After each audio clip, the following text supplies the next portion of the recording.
Hey guys, it's your brother in Christ, Weston. Thanks for joining me today. So today's article comes out of End Times Headlines. Let's get into it. Okay, guys, something that many people that people have caught onto over the years, and have talked about this being like a CIA or some kind of um, insider type of position, that the JFK and MLK murders, who took them out, who assassinated them, right?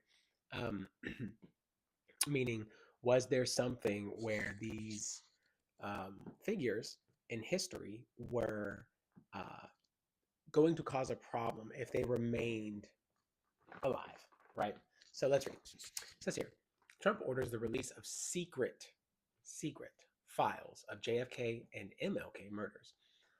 On Thursday, President Trump signed an executive order to declassify documents pertaining to the assassinations of former President JFK, and of course he has RFK working for him, um, and civil rights leader Martin Luther King. This action aligns with Trump's commitment to previously disclose classified materials during his 2024 presidential campaign. Everything will be revealed, Trump stated to reporters while executing the order in the Oval Office. During his initial term, Trump vowed to release all documents relevant to the assassination of JFK. However, an undisclosed number of materials continue to remain classified over 60 years after Kennedy's assassination on November 2nd, 1963, in Dallas, Texas. Following the request from the CIA and FBI, Trump chose to withhold the release of numerous records, citing potential risks to U.S. national security. Yeah, I wonder if, like, because I don't. It seems like a psyop or deep state kind of stuff, or I wonder if somebody's undercover and it reveals other people who are undercover who may be in other places. I get that as well. Or who performed said actions that could have performed said actions throughout history, even after JFK, that was a part of something, even if it was a part of a cover up, even though you're not the one responsible for it, you're the one that has to cover it up in some sense. Who knows? Uh, Somebody who has military background and secret clearance background, top secret clearance background, or just any kind of background in that, hey, educate me. Law enforcement and foreign relations that determined outweighed the public's interest in immediate transparency. Additionally, Trump pledged to release outstanding documents related to Martin Luther King Jr. and former U.S. Attorney General Robert F. Kennedy. Raises questions about the processes and timelines he will establish for expediting these disclosures. According to the CNBC, the executive order mandates that the Director of National Intelligence and the Attorney General coordinate with a strict time frame of 15 days. Whoa. With the assistant to the President for National Security, or NSA, in National Security Affairs, as well as the former President Trump's legal counsel. Their objective is to devise a comprehensive plan that will present to the president for the total and unconditional release of all, remember that, all records pertaining to the assassination of JFK. Moreover, this directive extends the review documents to release the assassinations of not only of Robert F. Kennedy. This directive extends the review documents to the related assassinations of RFK and MLK, Dr. Martin Luther King Jr. These officials are also tasked with creating a similar plan aimed at ensuring that the records concerning these prominent figures are made fully and transparently available to the public. That's awesome. This is how it should be. It should be like this.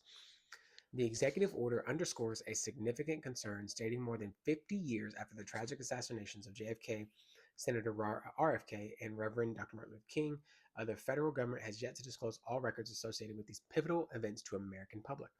It emphasizes the importance of transparency, asserting their families and American people deserve transparency and truth. It is in the national interest, and I believe that too, to finally release all records relating to these assassinations without delay. The legislative backdrop to this order is rooted in President JFK's assassination records collection of 1992, which established a requirement for all records related to the assassination of Kennedy to be publicly disclosed in their entirety by October 26, 2017.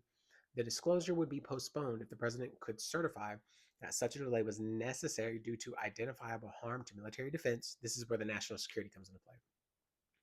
Military defense, intelligence operations, law enforcement, and the conduct of foreign relations. Furthermore, it's stipulated that any Identified harm must be significant enough to outweigh the collective public interest in accessing these historical documents. Furthermore, it stipulated any identified harm must be significant enough. Oh, to outweigh. Okay, so it's, I don't know. I guess it's not that it's not harmful that this would be um, released. If I'm reading that right, that has to outweigh the collective public interest in accessing these documents. So I don't know. All I know is I think this is huge, and I think that when Trump left 4 years ago, 5 years ago, when he was talking about the release of UFOs and that kicked off everything, right? All of the UAP information. They were given 180 days, 6 months. I remember that very clearly. I knew what I was doing, where I was at, and I was like, wow, this is nuts. And we've progressed. And now we've seen more and more and more and more. Whistleblower after black program after program you never heard of coming out. And seeing this just reminds me like, hey, there are secret things that are happening that are nefarious, that are planned, that are um, for, I don't know, for lack of better terms, evil, that are happening with people who are in power, who were in power, people who knew too much. You see it in movies, but we literally live in one, and it's in the United States. So, anyways, guys, that's the video. If you like the video, be sure to like the video. Let me know what you guys think about this, when it's going to be released, what we're going to see. I wonder what it's going to upend and who's going to be found out, who's going to be caught out, what's the truth. I saw somebody talk about this, and then they were like, release the Epstein list and also tell us what really happened on 9/11. And I was like, yo, like, there you go. I've seen the video where George Bush, um, Junior, yeah, Junior, yeah. What is it? He was in class, and then one of his agents, a children's class, one of the agents walk up to him and whisper in his ear, and his face gets really like. And after that, he's listening because he just got told that that the towers have been hit, and he's like, "Yo, what really happened?" So, outside of what we know, is there anything else? And that's the stuff that what people talk about. So that's the video, guys. Thank you so much. Almost at 1,000 subscribers. I'm going to keep mentioning it because if you enjoy the video, like it, and if you want to see more, be sure to subscribe. That 1,000 subscribers gets me to the opportunity of being monetized, and I do all of this all by myself, edits, videos, all that. I don't have anybody helping me. So if I can ever make a buck off this one day, just of all the time that I put into it, I'm going to do it. But I'm my own marketing team. So if you don't like the content, don't like the content. But if you do, like it. And if you want to see more, be sure to subscribe. Love you guys. Thank you for your time. I'll see you in the next one.